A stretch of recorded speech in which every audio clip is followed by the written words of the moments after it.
नमरूद दुनिया का वो वाहिद बादशाह था जिसने पूरी दुनिया पर हुकूमत की थी। ये काफिर था और जिना ज्यादा था। ये वो पहला शख्स था जिसने अपने सर पर ताज रखा था और खुल्लम खुल्ला खुदाई का दावा किया था। नमरूद के दौर में हजरत इब्राहिम अलैहिस्सलाम मबूस बा रिसालत हुए और हजरत इब्राहिम अलैहिस्सलाम ने ही नमरूद के बुतों को तोड़ा, जिसकी वजह से नमरूद ने हजरत इब्राहिम अलैहिस्सलाम को आग में फेंका। जब आग बहुक्म खुदा हजरत इब्राहिम अलैहिस्सलाम के लिए गुलजार बन गई तो उस वक्त चंद गिने चुने लोगों में से नमरूद की बेटी भी आप पर ईमान ले आई। जब नमरूद को इसकी खबर मिली तो उसने अपनी बेटी के साथ क्या किया और नमरूद की आग में हजरत इब्राहिम अलैहिस्सलाम के साथ कौन से वाकयात पेश आए, ये आग कितने अरसे में तैयार की गई, खुदाबंद मुताल ने छिपकली को मारने का हुक्म क्यों दिया और मेंढक को मारने से मना क्यों फरमाया, इसके साथ साथ आपको नमरूद का अंजाम भी बताएंगे। वीडियो में आगे चलने से पहले आपसे गुजारिश है कि वीडियो को स्किप किए बगैर आखिर तक जरूर देखिएगा और अगर आप हमारे चैनल पर नए हैं तो सबसे पहले हमारे चैनल को सब्सक्राइब कर लें। नाजरीन, नमरूद बड़े तनतने का बादशाह था। सबसे पहले इसने अपने सर पर ताज शाही रखा और खुदाई का दावा किया। यह वलदुज जना था और इसकी मां ने जिना करा लिया था जिससे नमरूद पैदा हुआ था। सल्तनत का कोई वारिस पैदा ना होगा तो बादशाहत खत्म हो जाएगी, लेकिन यह लड़का बड़ा होकर बहुत इकबालमंद हुआ और बहुत बड़ा बादशाह बन गया। मशहूर है कि पूरी दुनिया की बादशाही सिर्फ 4 ही शख्सों को मिली, जिनमें से 2 मोमिन थे और 2 काफिर। हजरत सुलेमान अलैहिस्सलाम और हजरत जुल्करनैन तो साहिब ईमान थे और नमरूद बख्त नसर ये दोनों काफिर थे। नमरूद ने अपनी सल्तनत भर में यह कानून नाफिज कर दिया था कि उसने खुराक की तमाम चीजों को अपनी तहवील में ले लिया था। सिर्फ उन्हीं लोगों को खुराक का सामान दिया करता था जो लोग उसकी खुदाई को तस्लीम करते थे। चुनाचे एक मरतबा हजरत इब्राहिम अलैहिस्सलाम उसके दरबार में गल्ला लेने के लिए तशरीफ ले गए तो उस खबीस ने कहा कि पहले तुम मुझको अपना खुदा तस्लीम करो, तभी मैं तुमको गल्ला दूंगा। हजरत इब्राहिम अलैहिस्सलाम ने भरे दरबार में अलल ऐलान फरमा दिया कि तू झूठा है और मैं सिर्फ एक खुदा का परस्तार हूं जो वादहू ला शरीक लहू है। यह सुनकर नमरूद अपने आपे से बाहर हो गया और आपको दरबार से बाहर निकाल दिया और एक दाना भी नहीं दिया। आप और आपके चंद मुताबिईन जो मोमिन थे भूख की शिद्दत से परेशान होकर जाँ बल्ब हो गए। उस वक्त आप एक थैला लेकर एक टीले के पास तशरीफ ले गए और थैले में रेत भरकर लाए और खुदाबंद कुद्दूस से दुआ मांगी तो वो रेत आटा बन गई और आपने उसको अपने मुताबिईन को खिलाया और खुद भी खाया। फिर नमरूद की दुश्मनी इस हद तक बढ़ गई कि उसने आपको आग में डलवा दिया, मगर वो आग आप पर गुले गुलजार बन गई और आप सलामती के साथ आग से बाहर निकल आए और अलल ऐलान नमरूद को झूठा कहकर खुदा वाहदहू ला शरीक की तौहीद का चर्चा करने लगे। नमरूद ने आपके कलमा हक से तंग आकर एक दिन आपको अपने दरबार में बुलाया और मुकालमा बसूरत मनाजरा शुरू कर दिया। नमरूद, ए इब्राहिम, बताओ तुम्हारा रब कौन है जिसकी इबादत की तुम लोगों को दावत दे रहे हो। हजरत इब्राहिम, ए नमरूद, मेरा रब वही है जो लोगों को जलाता और मारता है। नमरूद, ये तो मैं भी कर सकता हूं। चुनाचा उस वक्त ने 2 कैदियों को जेलखाना से दरबार में बुलवाया। एक को मौत की सजा हो चुकी थी और दूसरा रिहा हो चुका था। नमरूद ने फांसी पाने वाले को तो छोड़ दिया और बेकसूर को फांसी दे दी और बोला कि देख लो, जो मुर्दा था मैंने उसको जला दिया और जो जिंदा था मैंने उसको मुर्दा कर दिया। हजरत इब्राहिम अलैहिस्सलाम ने समझ लिया कि नमरूद बिल्कुल ही अहमक और निहायत ही घामड़ आदमी है जो जलाने और मारने का मतलब ये समझ बैठा। इसलिए आपने उसके सामने एक दूसरी बहुत ही वाज़ेह और रोशन दलील पेश फरमाई। चुनांचे आपने फरमाया, ऐ नमरूद, मेरा रब वही है जो सूरज को मशरिक से निकालता है। अगर तू खुदा है तो एक दिन सूरज को मगरिब से निकाल दे। हजरत इब्राहिम अलैहिस्सलाम की दलील सुनकर नमरूद मबहूत और हैरान रह गया और कुछ भी ना बोल सका। इस तरह यह मुनाजरा खत्म हो गया और हजरत इब्राहिम अलैहिस्सलाम इस मुनाजरे में फतहमंद होकर दरबार से बाहर तशरीफ लाए और तौहीद इलाही का बाज अलल ऐलान फरमाना शुरू कर दिया। कुरान मजीद ने इस मुनाजरे की रुदाद इन लफ्जों में बयान फरमाई कि ए महबूब, क्या तुमने न देखा था उसे जो इब्राहिम से झगड़ा उसके रब के बारे में, इस पर कि अल्लाह ने उसे बादशाही दी, जबकि इब्राहिम ने कहा कि मेरा रब वो है कि जलाता है और मारता है। बोला, मैं जलाता और मारता हूं। इब्राहिम ने फरमाया, तो अल्लाह तो सूरज को लाता है पूरब से, तू पश्चिम से ले आ। तो होश उड़ गए काफिर के और अल्लाह राह नहीं दिखलाता जालिमों को। हज़रत इब्राहिम अलैहिस्सलाम खुदाबंद की तौहीद के ऐलान पर पहाड़ की तरह कायम रहे, न कि नमरूद की बेशुमार फौजों से गायब हुए, न उसके जुल्म जबर से मरूब हुए, बल्कि उस जालिम ने आपको आग के शोलों में डलवा दिया। उस वक्त भी आपके पाए अज़्म इस्तक़लाल में बाल बराबर लग़ज़िश नहीं हुई और आप बराबर नाराए तौहीद बुलंद करते रहे। फिर उस बेरहम ने आप पर दाना पानी बंद कर दिया, इस पर भी आपके अज़्म इस्तकामत में जर्रा बराबर फर्क नहीं आया। फिर उसने आपको मनाजरे का चैलेंज दिया और दरबार शाही में तलब किया ताकि शाही रोब व दाब दिखाकर आप अलैहिस्सलाम को मरूब कर दे, लेकिन आपने बिल्कुल बेखौफ होकर मनाजरे का चैलेंज कबूल फरमा लिया और दरबार शाही में पहुंचकर ऐसी मजबूत और दंदान शिकन दलील पेश फरमाई कि नमरूद के होश उड़ गए और वो हक्का बक्का होकर लाजवाब और खामोश हो गया और भरे दरबार में उस कलमा हक की तजल्ली हो गई। बिलाखिर हजरत इब्राहिम अलैहिस्सलाम की सदाकत और हक्कानियत का परचम सर बुलंद हो गया और नमरूद एक मच्छर जैसी हकीर मखलूक से हलाक कर दिया गया। हज़रत इब्राहीम अलैहिस्सलाम को आग में फेंकने का वाक़या मुफस्सिरीन ने इस तरह बयान किया है कि ईद के दिन कौम के लोगों ने हज़रत इब्राहीम अलैहिस्सलाम को भी शहर से बाहर मेले में चलने की दावत दी, लेकिन उन्होंने तबीयत की खराबी का कहकर जाने से माजत कर ली। दरहकीकत वो ऐसे ही मौके की तलाश में थे। चुनांचे जब पूरी कौम मेले में शिरकत के लिए चली गई तो हज़रत इब्राहीम अलैहिस्सलाम एक कुल्हाड़ा लेकर बुतखाने में दाखिल हुए। उनमें से अक्सर उनके बाप आज़र के हाथों से तराशे हुए थे। हज़रत इब्राहीम अलैहिस्सलाम बड़े देवता के हैकल में चले गए। कौम का सबसे मुकद्दस देवता बातिल खुदाओं का सरदार माना जाता था। हज़रत इब्राहीम अलैहिस्सलाम ने देखा कि वहां मौजूद पत्थर और लकड़ी से बनाए गए देवताओं के सामने फल, खानों और मिठाइयों के ख्वान रखे हुए थे जो लोगों ने चढ़ावे के तौर पर नजर किए थे। हज़रत इब्राहीम अलैहिस्सलाम ने उन मूर्तियों को मुखातिब करके कहा, ये सब तुम्हारे लिए रखा है, तुम खाते क्यों नहीं? हज़रत इब्राहीम ने दोबारा फरमाया, मैं तुमसे मुखातिब हूं, तुम मेरी बात क्यों नहीं सुनते, मेरी बात का जवाब क्यों नहीं देते? हज़रत इब्राहीम अलैहिस्सलाम ने हथौड़े से उनको तोड़ दिया, लेकिन सिर्फ एक बुत को रहने दिया और उस बुत के कांधे पर कुल्हाड़ा रखकर चले गए। फिर रात गुजरने के बाद सुबह को जब नमरूदियों की वापसी हुई तो उन्होंने अपने बुतखाने में हशर का मंजर देखा। उनके खुदाओं के हशर नशर ने उनके पैरों तले जमीन निकाल दी। इस वाक़े की खबर सबसे पहले नमरूद को दी गई। नमरूद ने कहा कि जब किसी को देखा नहीं गया, क्यों कर किसी को सजा दी जा सकती है? इस पर उन लोगों ने जिन्होंने हज़रत इब्राहीम अलैहिस्सलाम को कहते हुए सुना था, खुदा की कसम मैं तुम्हारे बुतों को ठीक कर दूंगा, नमरूद से कहा कि काम सिर्फ इब्राहीम का है। नमरूद ने कहा कि मैं सिर्फ तुम्हारे कहने पर सजा ना दूंगा, जरूरत है कि उसको गिरफ्तार करके सरेआम लाया जाए। चुनाचे उसने उनकी गिरफ्तारी का हुक्म दे दिया और हज़रत इब्राहीम अलैहिस्सलाम को गिरफ्तार करके नमरूद के दरबार में हाजिर किया गया। दरबार लोगों से खचाखच भरा हुआ था। हज़रत इब्राहीम अलैहिस्सलाम रोब और वक़ार के साथ दरबार में दाखिल हुए और शाही प्रोटोकॉल को नज़रअंदाज करते हुए नमरूद के सामने जा खड़े हुए।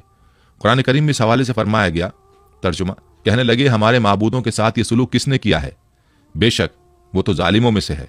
लोगों ने कहा, हमने एक नौजवान को उनका जिक्र करते हुए सुना है, उसका नाम इब्राहीम है। वो बोले कि उसे लोगों के सामने लाओ ताकि वो गवाह रहें। जब इब्राहीम अलैहिस्सलाम आए तो उनसे कहा, क्या हमारे माबूदों के साथ ही काम तूने किया है? इब्राहीम अलैहिस्सलाम ने कहा कि ये काम उस बड़े बुत ने किया होगा। अगर ये बोलते हैं तो इनसे पूछ लो। वो सर नीचा करके बोले, तुम जानते हो कि ये बोल नहीं सकते। सूरह अंबिया आयत 58-65। हज़रत इब्राहीम अलैहिस्सलाम का ये अमल जहां साहिब इक़्तिदार लोगों और खुद नमरूद पर बिजली बनकर गिरा, वहीं इस अमल से अवामुन नास के दिलों में हज़रत इब्राहीम अलैहिस्सलाम की जुर्रत और हौसले की दाग बैठ गई। मजहबी पेशवाओं ने पुररोब आवाज में पूछा, ए इब्राहीम, हमारे बुतों की तौहीन किसने की है? हज़रत इब्राहीम ने जवाब दिया, हथौड़ा बड़े बुत के कांधे पर है, उससे पूछो ये सब किसने किया है। पुजारी निदामत और शर्मिंदगी से सर झुका के बोले, इब्राहीम, तुम खूब जानते हो कि पत्थर की मूर्तियां बोलती नहीं है। हज़रत इब्राहीम ने फरमाया, जब ये बोलते नहीं, हरकत नहीं कर सकते, अपना दिफा नहीं कर सकते, तो तुम इनसे नफा पहुंचाने की उम्मीद क्यों रखते हो और नुकसान होने का अंदेशा क्यों करते हो?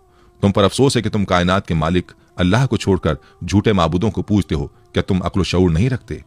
हज़रत इब्राहीम अलैहिस्सलाम की तकरीर बुत परस्तों के अकायद पर ऐसी कारी ज़रब थी कि नमरूद ने अपनी खुद साख्ता खुदाई को जमीन बोस होते हुए देख लिया। नमरूद चालाक आदमी था। उसने हज़रत इब्राहीम अलैहिस्सलाम से पूछा, ए इब्राहीम, तू अपने बाप दादा के दीन की मुखालफत क्यों करता है?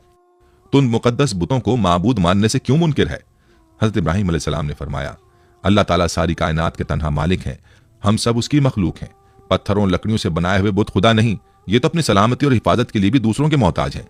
परस्तिश के लायक वो हस्ती है जो किसी किस्म की एहतियाज नहीं रखती और तमाम मखलूक उसकी मोहताज है। ये सुनकर नमरूद बोला, अगर मेरे अलावा कोई रब है तो उसका ऐसा वस्फ बयान कर जिसकी कुदरत मुझ में ना हो। हज़रत इब्राहीम अलैहिस्सलाम ने फरमाया, मेरा रब मौत और हयात पर कादिर है। नमरूद बोला, जिंदगी और मौत तो मेरे कब्ज़े कुदरत में भी है।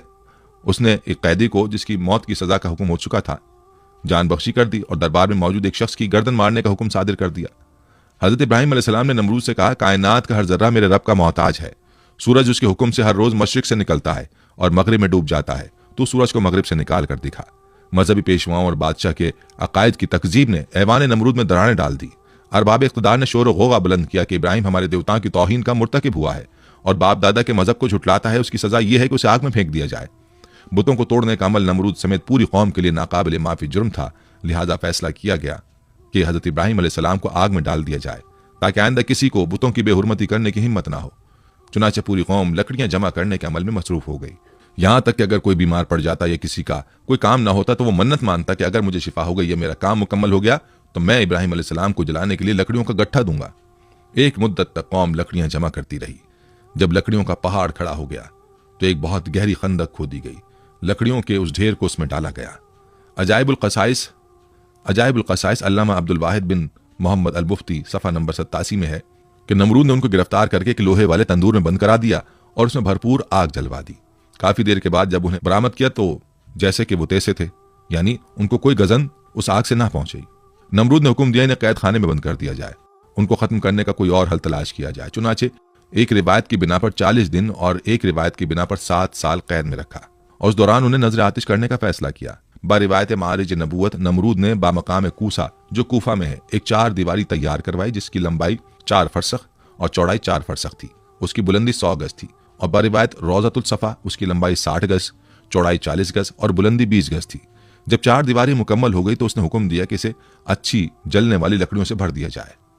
चुनाचे उसे लकड़ियों से पुर कर दिया गया। एक रिवायत में है कि ये 4 दीवारी 1 माह में पुर की गई और चारों तरफ वो जलने लगी। जब उसके शोले भड़के तो उन्होंने मीलों यह आलम पैदा कर दिया कि कोई करीब ना जा सकता था, कोई परिंदा फजाए बाला तक उस पर से गुजर ना सकता था। तिबरी में है कि आग को भड़काने में 2 साल लगे थे। उसमें यह भी है कि 4 दीवारी के बाहर भी लकड़ियां जमा की गई थी। आग तो रोशन कर दी गई लेकिन अब कोई रास्ता ऐसा ना था कि हज़रत इब्राहिम अलैहिस्सलाम को आग में डाला जा सके, क्योंकि करीब कोई नहीं जा सकता था। लोग इसी तरद्दुद और मशवरे में थे कि शैतान ने उन्हें मंजनीक बनाने का मशवरा दिया और बनाने की तरकीब बताई। जब मंजनीक तैयार हो गई तो उसने पहले एक बड़ा पत्थर रखकर फेंका। जब तजर्बे ने बता दिया कि मंजनीक ठीक बन गई है और काम ठीक कर रही है तो हज़रत इब्राहिम अलैहिस्सलाम के हाथ पांव बांधे गए और गले में भी तौक़े आहिन डाला गया। फिर मंजनीक में बिठाकर उन्हें फेंका गया। एक रिवायत में कि जब हाथ पांव बांधे गए तो हज़रत इब्राहिम अलैहिस्सलाम ने बारगाह खुदाबंदी में हाथ उठाकर कहा, ला इलाहा इल्ला अंता सुब्हानका रब्बुल आलमीन लकल हम्द व लकल मुल्क। ला इलाहा इल्ला अंता सुब्हानका रब्बुल आलमीन लकल हम्द व लकल मुल्क। हज़रत इमाम बुखारी रहमतुल्लाह अलैह ने हज़रत इब्न अब्बास रज़ियल्लाहु अन्हु से रिवायत की है कि जब हज़रत इब्राहिम अलैहिस्सलाम को आग में फेंका गया तो उन्होंने कहा, हस्बुनल्लाहु व निअमल वकील। तर्जुमा, हमें अल्लाह ही काफ़ी है और वो बेहतरीन कारसाज है। हज़रत अबू हुरैरा रज़ियल्लाहु अन्हु से मरवी है कि रसूल अकरम सल्लल्लाहु अलैहि वसल्लम ने फरमाया कि जब हज़रत इब्राहिम अलैहिस्सलाम को आग में डाला गया तो उन्होंने कहा, ऐ मेरे अल्लाह, तू आसमान में तन्हा और ज़मीन में तेरी इबादत करने वाला तन्हा है। एक रिवायत में है कि उसी दौरान आसमान के मौजिज़ फरिश्ते बारगाह खुदाबंदी में हाजिर होकर अर्ज करने लगे कि मालिक, रुए ज़मीन पर एक इब्राहिम है जो तेरी वहदानियत की तबलीग कर रहे हैं। अब उन्हें भी नजर आतिश किया जा रहा है। हमारे मालिक, तो उनको बचाने के लिए हमको हुक्म दे। हुक्म हुआ, जाओ, अगर इब्राहिम तुम्हारी मदद कबूल कर लें तो बेशक तुम उनकी इमदाद करो। वो फरिश्ते ज़मीन पर नाजिल हुए और हज़रत इब्राहिम अलैहिस्सलाम की खिदमत में मदद करने की ख्वाहिश की। हज़रत इब्राहिम अलैहिस्सलाम ने इमदाद कबूल करने से इनकार कर दिया। फिर वो फरिश्ते आए जो हवा और पानी पर मुतय्यन है। फरिश्ते हवा ने कहा कि आप कहें तो हम आंधी के जरिए इस आग को मुंतशिर कर दें। आपने फरमाया, मैं मौका इम्तहान में हूँ, मुझे तुम्हारी इमदाद की जरूरत नहीं है। फिर पानी वाला फरिश्ता आगे बढ़ा और उसने भी कहा कि अगर आप कहें तो पानी बरसाकर आग को बुझा दूं। इरशाद हुआ, जरूरत नहीं है। अलगर्ज हज़रत इब्राहिम अलैहिस्सलाम को मंजनीक में रखकर फेंका गया। वह हवा में उलटते पुलटते जा रहे थे कि हज़रत जिब्रील अलैहिस्सलाम ने बढ़कर इस्तकबाल किया और उनसे मुलाकात करके कहा, इब्राहिम, तुम्हें कोई हाजत है? फरमाया, बेशक है, लेकिन तुमसे नहीं। फिर हज़रत जिब्राइल अलैहिस्सलाम ने कहा कि अच्छा, मालिक ही की तरफ रुजू करो। कहा, सवाल की जरूरत नहीं, हमारे हाल का उसे इल्म होना ही काफ़ी है। मुख्तसर ये कि हज़रत इब्राहिम अलैहिस्सलाम भड़कते हुए शोलों में पहुंचे, फिर नीचे की तरफ आग के दरमियान वारिद हुए। फरमाने बारी ताला आग को पहुंच चुका था, ऐ आग, सलामती के साथ इब्राहिम के लिए ठंडी हो जा। आग गुले गुलजार बन गई, फूलों की कसरत हो गई। सिद्दीक़ा बयान है कि फरिश्तों ने हज़रत इब्राहिम अलैहिस्सलाम को ज़मीन पर बिठा दिया। उनके बैठते ही उनके करीब चश्मा जारी हो गया, गुलाब और नरजिस के फूल खिल गए। एक रिवायत में हज़रत इब्राहिम अलैहिस्सलाम जो ही वसत आग में पहुंचे, हज़रत जिब्रील अलैहिस्सलाम ने फौरन बलूल का एक तख्त बिछाकर उस पर उन्हें बिठाया। उनके तख्त पर बैठते ही चश्मा आब जारी हुआ और गिर्द गिर्द फूलों के दरख्त नुमाया हो गए। एक रिवायत में कि जली हुई लकड़ियों के बाकी हिस्से को जो जलने से रह गया था उसे हज़रत जिब्रील अलैहिस्सलाम ने ज़मीन में नस्ब कर दिया और उससे हरे भरे दरख्त पैदा हो गए जिनमें ताज़े फूल लगे हुए थे। उसी दौरान में नमरूद ने अपने मीनार पर जाकर इब्राहिम अलैहिस्सलाम की तरफ जो निगाह की तो उन्हें जन्नतनुमा गुलजार में बैठा हुआ देखा। उसे ख्याल था कि वो जल भुनकर राख हो गए होंगे। जब उसने उन्हें इस हाल में देखा तो बहुत हैरान हुआ और उसके दिल में ख्याल पैदा हो गया कि आपको ये आग नहीं जला सकी और आप सही और सालिम बरामद होंगे तो लाज़िम मेरे लिए और ज्यादा मुज़र साबित होंगे। यही कुछ सोचकर उसने अपने कारकुनों को हुक्म दिया कि मंजनीक के जरिए से इब्राहिम पर पत्थर फेंके जाए। चुनाचे बड़े बड़े पत्थर उस राख में फेंके गए। वो पत्थर बारिवायत अजाइबुल क़सस सफ़ा नंबर 88 एक मकाम पर हवा में जमा हो गए और बाहुक्म खुदा बादलों की सूरत इख्तियार करके बरसने लगे, जिसके नतीजे में उस हिस्से के अलावा जो गुलजार बना हुआ था, जिस कदर भी आग इस तवील 4 दीवारी में थी, सब बुझ गई। अल्लामा मस्जिद तहरीर फरमाते हैं कि दुनिया में सबसे पहले जो मंजनीक बनाई गई थी वो वही थी जिसमें रखकर हज़रत इब्राहिम अलैहिस्सलाम को आग में डाला गया। यह मंजनीक मकाम कूसा में जो कूफा के एक गांव कंजारा में वाक़ शैतान के हाथों बनी थी। उन्होंने हयातुल क़ुलूब के सफ़ा नंबर 90 में तहरीर फरमाया है कि हज़रत इब्राहिम अलैहिस्सलाम को जब हाथ पांव बांधकर मंजनीक में रखा तो उनके चचा आज़र जो हुकूमत नमरूद का वजीर था हज़रत इब्राहिम अलैहिस्सलाम के पास आया और उनके रुखे मुबारक पर एक तमाचा मारकर कहा, अब भी अपनी हरकत से बाज आ जा और नमरूद की खुदाई को तस्लीम कर ले। हज़रत इब्राहिम अलैहिस्सलाम ने फरमाया, जो खुदा है खुदाई उसी की तस्लीम की जाएगी और उसी की तस्लीम शुदा है। ये ना खुदा है, ना इसकी खुदाई मानी जा सकती है। एक हदीस में है कि हजरत इब्राहिम अलैहिस्सलाम के लिए आग ठंडी हुई तो उसका असर 3 दिन तक दुनिया की तमाम आग पर रहा और उसमें ठंडक आ गई थी। उलमा फरमाते हैं कि अगर अल्लाह ताला ठंडी के साथ सलामती वाली ना कहता तो उस आग की ठंडक हजरत इब्राहिम अलैहिस्सलाम के लिए नाकाबिले बर्दाश्त होती। बहरहाल ये एक बड़ा मौजज़ा है जो आसमान से बातें करती हुई दहकती भड़कती आग के गुले गुलजार बन जाने की सूरत में हजरत इब्राहिम अलैहिस्सलाम के लिए अल्लाह की मशीयत से ज़ाहिर हुआ और इस तरह अल्लाह ने अपने नबी को मुशरिकीन की शैतानी साजिशों से महफूज फरमाया। अल्लामा इब्न कसीर क़ससुल अंबिया में तहरीर करते हैं कि इब्न अब्बास रज़ियल्लाहु अन्हुम और सईद बिन मुसैब से मरवी है कि जिस वक्त हजरत इब्राहिम अलैहिस्सलाम को आग के सुपुर्द किया जा रहा था उस वक्त बारिश बरसाने वाला फरिश्ता सख्त इस्तराब और परेशानी के आलम में कह रहा था कि कब मुझे हुक्म मिले कि मैं मूसलाधार बारिश बरसाऊं, लेकिन अल्लाह का हुक्म उसकी सोच से भी ज्यादा बरक रफ्तार था और अल्लाह ने खुद ही आग को हुक्म फरमा दिया। उन नाजुक लम्हात में हजरत जिब्रील अलैहिस्सलाम उनके साथ थे और आप अलैहिस्सलाम की जबीन अथर पेशानी से पसीना पहुंच रहे थे। उस पसीने के अलावा कोई और तकलीफ आपको नहीं पहुंची। हजरत काब बिन अहबार रज़ियल्लाहु अन्हु बयान फरमाते हैं कि जिस रोज हजरत इब्राहिम अलैहिस्सलाम को आतिश नमरूद के सुपुर्द किया गया उस रोज आग से तपिश और गरमाइश खत्म कर दी गई थी, जिसकी बिना पर ना लोगों के चूल्हे गर्म हो सके और ना ही आग से कोई काम लिया जा सका। हजरत काब रज़ियल्लाहु अन्हु ने मजीद फरमाया कि उस रोज आग ने हजरत इब्राहिम अलैहिस्सलाम से बंधी हुई रस्सी के अलावा कुछ और न जलाया। हजरत सादी रहमतुल्लाह अलैह फरमाते हैं कि हजरत इब्राहिम अलैहिस्सलाम के साथ साया करने वाला फरिश्ता भी था और 1 मील तक साया ठंडक और सलामती थी और सरसब्ज बाग गुलो गुलजार बन गया था, जबकि आसपास आग अपने शोलों और शरारों के साथ भड़क रही थी और लोग हजरत इब्राहिम अलैहिस्सलाम की तरफ देख रहे थे। सुभान अल्लाह। हजरत अबू हुरैरा रज़ियल्लाहु अन्हु से मरवी है कि हजरत इब्राहिम अलैहिस्सलाम के वालिद के कहे हुए कलिमात में सबसे अच्छे कलिमात वो हैं जो आज़र ने अपने बेटे को आग के अंदर इस हालत में देखते हुए कहे, जिसका तर्जुमा है, ए इब्राहिम तेरा परवरदिगार बेहतरीन परवरदिगार है। इब्न असाकर रहमतुल्लाह अलैह हजरत अकरमा रज़ियल्लाहु अन्हु से रिवायत करते हैं कि हजरत इब्राहिम अलैहिस्सलाम की वालिदा ने जब अपने लख्त जिगर को गुलो गुलजार में यूं मुतमईन देखा तो पुकारा, ऐ मेरे बेटे मैं भी तेरे पास आना चाहती हूँ, अल्लाह से दुआ कर कि तेरे इर्द गिर्द की आग की हरारत से मुझे निजात दे। तो हजरत इब्राहिम अलैहिस्सलाम ने अर्ज किया, जी अम्मा। फिर आपकी वालिदा हजरत इब्राहिम अलैहिस्सलाम की जानिब चली और आग ने उन्हें कुछ ना कहा। फिर बेटे के पास पहुंचकर बेटे को गले लगाया और बोसा देकर वापस लौट आई। हजरत मिनहाल बिन उमरो से मरवी है, फरमाते हैं कि मुझे खबर पहुंची कि हजरत इब्राहिम अलैहिस्सलाम वहां गुलो गुलजार में 40 से 50 दिन ठहरे। उन्होंने फरमाया कि दिनों और रातों में मैंने उससे अच्छी जिंदगी नहीं गुजारी और मेरी तमन्ना रही कि मेरी तमाम जिंदगी इसी तरह की हो जाए। कुफार और मुशरिकीन हजरत इब्राहिम अलैहिस्सलाम से इंतकाम लेना चाहते थे मगर जलील और रुस्वा हो गए। बुलंद होना चाहा लेकिन पस्त ख्वार हो गए। गालिब होना चाहा मगर मगलूब हो गए। क़ससुल अंबिया अल्लामा इब्न कसीर सफ़ा 168-169। शायर मशरिक हजरत अल्लामा इकबाल रहमतुल्लाह अलैह ने हजरत इब्राहिम अलैहिस्सलाम के इश्क हकीकी को बड़े खूबसूरत अंदाज में पेश किया है। फरमाते हैं, बेखतर कूद पड़ा आतिश नमरूद में इश्क, अक्ल है महवे तमाशाए लबे बाम अभी।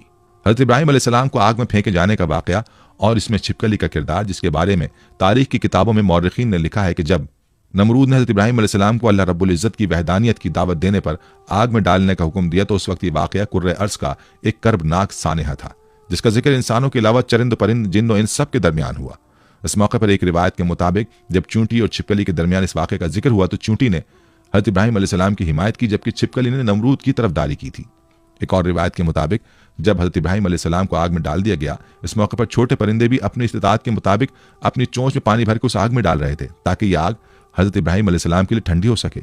इसी मौके पर यही छिपकली थी जो उस आग को अपनी फूंकों से मजीद भड़काने की कोशिश कर रही थी। एक और रिवायत के मुताबिक एक बार एक सहाबी फ़क़ीह बिन मुगीरा रज़ियल्लाहु अन्हु की आज़ाद करदा एक गुलाम औरत जब बीबी आयशा रज़ियल्लाहु अन्हा के घर गई तो उन्होंने वहां एक नेज़ा पड़ा हुआ देखा।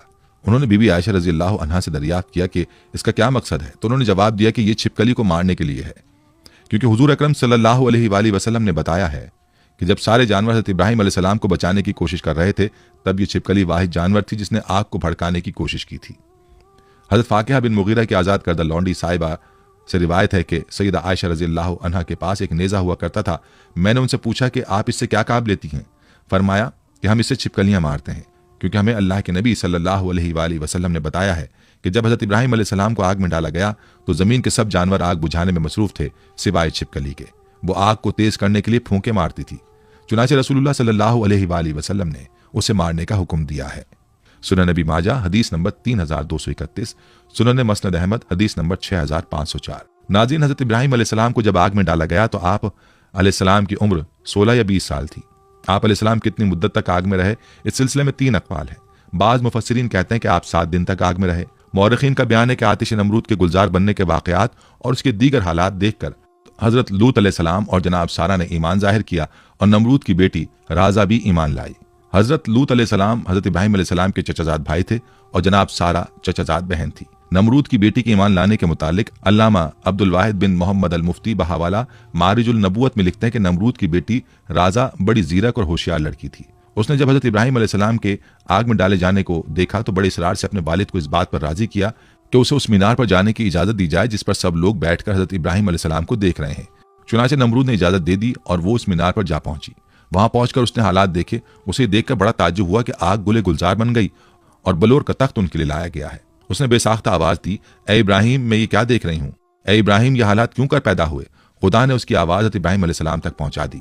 हजरत इब्राहिम अलैहिस्सलाम ने जवाब दिया, जिसके दिल में अल्लाह की मार्फत हो उसे आग जला नहीं सकती। उसने कहा कि क्या मुझे इजाजत है कि मैं आग में आप तक आ जाऊं? आपने फरमाया, तू कलमा पढ़ ले तो हमारे पास आ सकती है। उसने कलमा पढ़ा और चुपके से उतरकर हजरत इब्राहिम अलैहिस्सलाम के पास जा पहुंची। जब आग के करीब पहुंची उसे आग के किसी हिस्से ने नुकसान ना पहुंचाया और वो हजरत इब्राहिम अलैहिस्सलाम तक जा पहुंची। वहां पहुंचकर उसने अपने ईमान की तजदीद की और वापस अपने घर बाप के पास चली गई। नमरूद को जब अपनी बेटी के ईमान लाने का वाक़या मालूम हुआ तो वह आग बगूला हो गया और अपनी बेटी से कहने लगा कि तौबा कर। उसने इनकार किया, फिर उसने जिद की और डराया, मगर उसने परवाह ना की। नमरूद जब उसे समझाने से आजिज हो गया तो उसने अपनी बेटी को जल्लादों के हवाले कर दिया। जल्लादों ने उसे धूप में लिटाकर उसके हाथ और पांव में मेखें ठोक दी। इधर जल्लादों ने उसे सजा दी, इधर खुदावंद ताला ने हजरत इब्राहिम अलैहिस्सलाम को हुक्म दिया कि मेरी कनीज को वहां से तंदुरुस्त करके इब्राहिम तक पहुंचा दो। यह वाकया हजरत इब्राहिम अलैहिस्सलाम के आग से निकलने के बाद का है। हजरत जिब्रील अलैहिस्सलाम ने नमरूद की